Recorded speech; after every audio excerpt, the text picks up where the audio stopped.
18 ವರ್ಷದ ಸೇಡು ತೀರಿಸಿಕೊಂಡಿರುವಂತಹ RCB ಆರ್ಭಟಕ್ಕೆ ಆಧರಿದಂತಹ KKR IPL ಇತಿಹಾಸದಲ್ಲಿ 6 ಬಾರಿ ಉದ್ಘಾಟನಾ ಪಂದ್ಯ ಆಡಿದಂತಹ ಆರ್ಸಿಬಿ 6 ಉದ್ಘಾಟನಾ ಪಂದ್ಯದಲ್ಲಿ ಬರೀ 1 ಪಂದ್ಯ ಗೆದ್ದಿದ್ದಂತಹ ಆರ್ಸಿಬಿ ಉಳಿದ 4 ಪಂದ್ಯಗಳಲ್ಲಿ ಸೋಲನ್ನ ಕಂಡಿತ್ತು.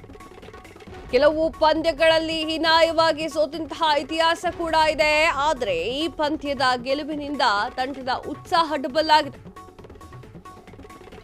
ಯಸ್, ಹೌದು, ಆರ್ಸಿಬಿ ನಿನ್ನೆ ಮ್ಯಾಚ್ ಅನ್ನ ಗೆದ್ದಿದೆ ಕೆಕೆಆರ್ ವಿರುದ್ಧ.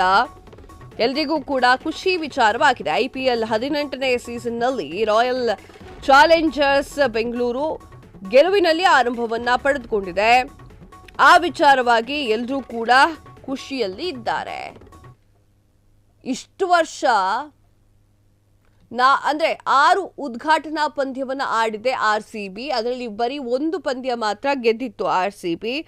ಈಗ ಇನ್ನೊಂದು ವಿಜಯವನ್ನ ಬಾರಿಸಿದೆ. 4 ಪಂದ್ಯಗಳನ್ನ ಸೋತಿರುವಂತಹ ಆರ್ಸಿಬಿ ಹಲವು ಪಂದ್ಯಗಳಲ್ಲಿ ಹೀನಾಯವಾಗಿ ಸೋತು ಇರುವಂತಹ ಇತಿಹಾಸ ಕೂಡ ನಮ್ಮ ಆರ್ಸಿಬಿಗಿದೆ.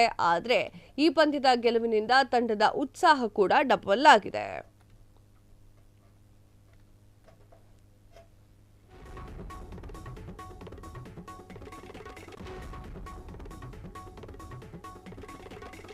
ಯಸ್, ಈಡನ್ ಗಾರ್ಡನ್ ನಲ್ಲಿ ನಡೆದಂತಹ 18ನೇ ಆವೃತ್ತಿಯಲ್ಲಿ ಐಪಿಎಲ್ ಮ್ಯಾಚ್ ಆರ್ಸಿಬಿಗೆ ಸೋತು ಶರಣಾಗಿರುವಂತಹ ಕೋಲ್ಕತ್ತಾ ನೈಟ್ ರೈಡರ್ಸ್ ಆರ್ಸಿಬಿ ಅಬ್ಬರದ ಆಟಕ್ಕೆ ಮಂಡಿಯೂರಿದಂತಹ ಕೆಕೆಆರ್ ಕಳೆದ ಮೊದಲ ಬ್ಯಾಟಿಂಗ್ ಆಯ್ಕೆ ಮಾಡಿಕೊಂಡಂತಹ ಕೆಕೆಆರ್ 8 ವಿಕೆಟ್ ನಷ್ಟಕ್ಕೆ 174 ರನ್ ಬಾರಿಸಿದಂತಹ ಕೆಕೆಆರ್ ಇನ್ನು ಆರ್ಸಿಬಿ 16.2 ಓವರ್ನಲ್ಲಿ ಗೆಲುವಿನ ನಗೆಯನ್ನ ಬೀರಿತ್ತು.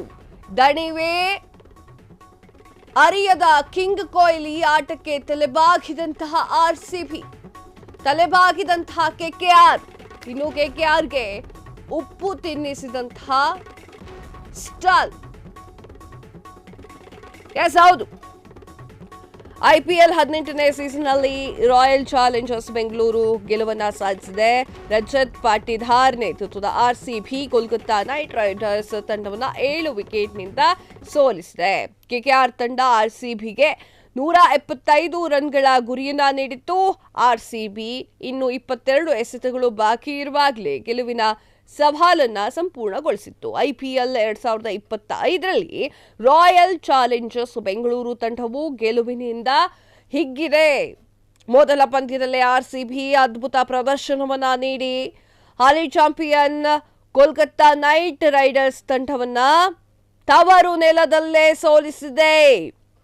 ಮಾರ್ಚ್ 22ರಂದು ಈಡನ್ ಗಾರ್ಡನ್ನಲ್ಲಿ ನಡೆದಂತಹ ಆರಂಭಿಕ ಆಟದಲ್ಲಿ ಕೆಕೆಆರ್ ಮೊದಲು ಬ್ಯಾಟಿಂಗ್ ಅನ್ನ ಮಾಡಿ 20 ಓವರ್ನಲ್ಲಿ 175 ರನ್ಗಳನ್ನ ಗುರಿ ಇಟ್ಟುಕೊಂಡಿತ್ತು. ಆರ್ಸಿಬಿ ಕೇವಲ 16.2 ಓವರ್ನಲ್ಲಿ ಈ ಒಂದು ಗುರಿಯನ್ನ ಬೆನ್ನಟ್ಟಿತ್ತು. ಈ ಮೂಲಕ ಆರ್ಸಿಬಿ 3 ವರ್ಷಗಳ ನಂತರ ಕೋಲ್ಕತ್ತಾ ವಿರುದ್ಧ ಜಯವನ್ನ ಸಾಧಿಸಿದಂತೆ ಆಯಿತು.